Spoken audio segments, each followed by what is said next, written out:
Hello भाई, मैं हूं अंकित। आज हम कंपैरिजन करने वाले हैं बजाज की पल्सर 125 और होंडा की SP 125 में, जो कि दोनों ही बाइकें 125 सीसी इंजन के साथ आती हैं सेमी सेगमेंट में। तो सबसे पहले कंपेयर कर लेते हैं इन दोनों बाइकों के वेरिएंट्स और कलर ऑप्शन। तो पल्सर 125 में आपको 4 वेरिएंट्स मिल जाते हैं 6 कलर ऑप्शन के साथ, और वहीं SP 125 में आपको 2 वेरिएंट्स मिलते हैं 4 कलर ऑप्शन के साथ। दोनों ही बाइकों का लुक और डिजाइन काफी मस्कुलर और अट्रैक्टिव बनाया गया है। अब कंपेयर कर लेते हैं इन दोनों बाइकों का इंजन। तो पल्सर 125 में 124.4 सीसी का 4 stroke 2 volt twin spark DTSI engine दिया गया है, और SP 125 में 124 सीसी का 4 stroke SI programme fuel injected engine दिया गया है। दोनों ही bike 5 speed manual gear box के साथ आती है।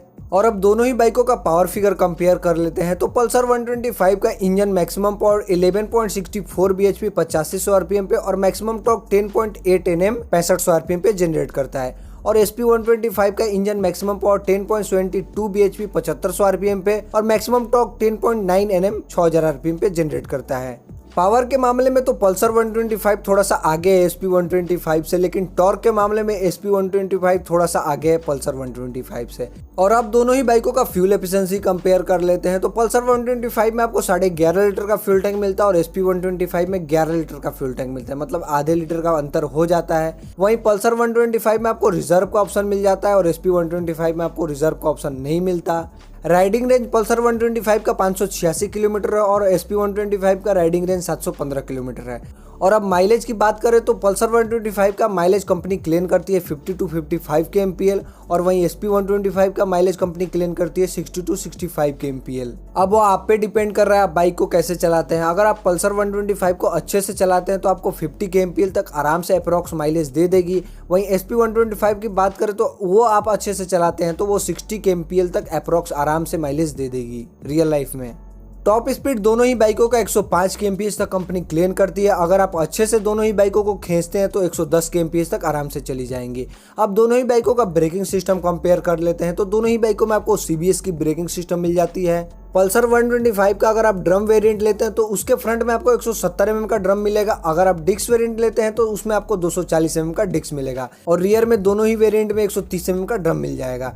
वहीं अगर SP 125 की बात करें तो उसका अगर आप ड्रम वेरिएंट लेते हैं तो उसमें आपको 130 mm का ड्रम मिलेगा फ्रंट में, और डिस्क वेरिएंट लेते हैं तो उसमें आपको 240 mm का डिस्क मिल जाएगा। और SP 125 के दोनों ही वेरिएंट में आपको रियर में 130 mm का ड्रम मिल जाएगा।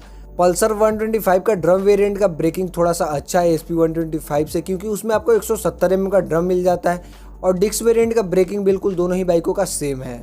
अब दोनों ही बाइकों का टायर साइज कंपेयर कर लेते हैं। तो पल्सर 125 में आपको 17 इंच का ट्यूबलेस टायर मिलता है, वही SP 125 में आपको 18 इंच का ट्यूबलेस टायर मिलता है। पल्सर 125 का फ्रंट का टायर का प्रोफाइल 80x100 R17 है, और रियर का 100x90 R17 है। और SP 125 का फ्रंट और रियर का टायर प्रोफाइल दोनों सेम ही है, जो कि 80x100 R18 है। और पल्सर 125 का रियर वाला टायर थोड़ा सा चौड़ा मिल जाता है आपको SP 125 के टायर से।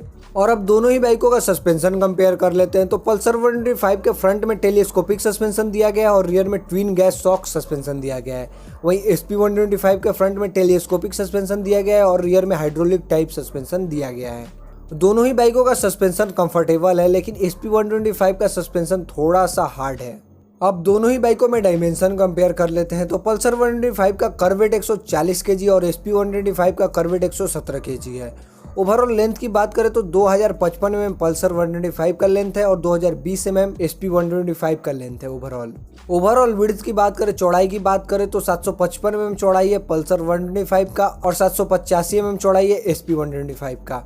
ओवरऑल हाइट की बात करें तो 1060 mm ओवरऑल हाइट है पल्सर 125 का, और 1103 mm SP 125 का ओवरऑल हाइट है। सीट हाइट की बात करें तो दोनों ही बाइकों का सीट हाइट बिल्कुल सेम है 790 mm।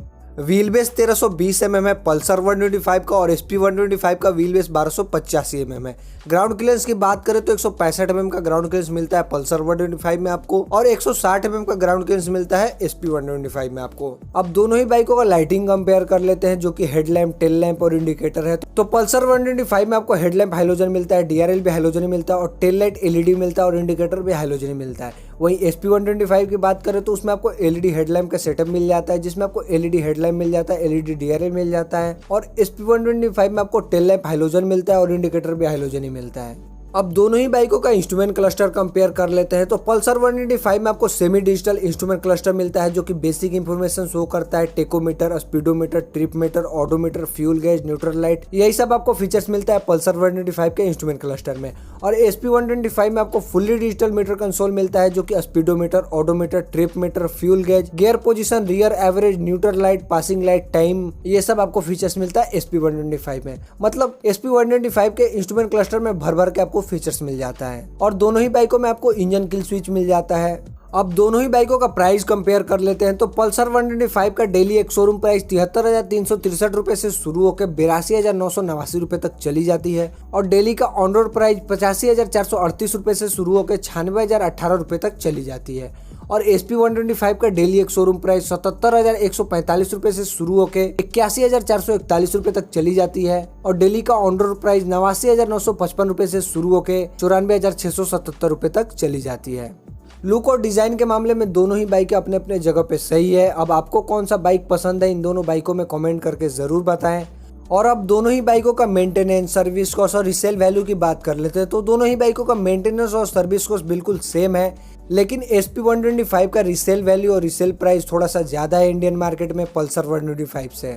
अगर आपको और भी किसी बाइक्स पे कंपैरिजन वीडियो चाहिए तो हमें कमेंट करके जरूर बताएं। अगर आपने अभी तक बाइक्स रिव्यू पॉइंट चैनल को सब्सक्राइब नहीं किया तो सब्सक्राइब कर लें ताकि आपको बाइक से जुड़ी हर एक इन्फॉर्मेशन मिलती रहे। वीडियो देखने के लिए आपका धन्यवाद। Thank you so much.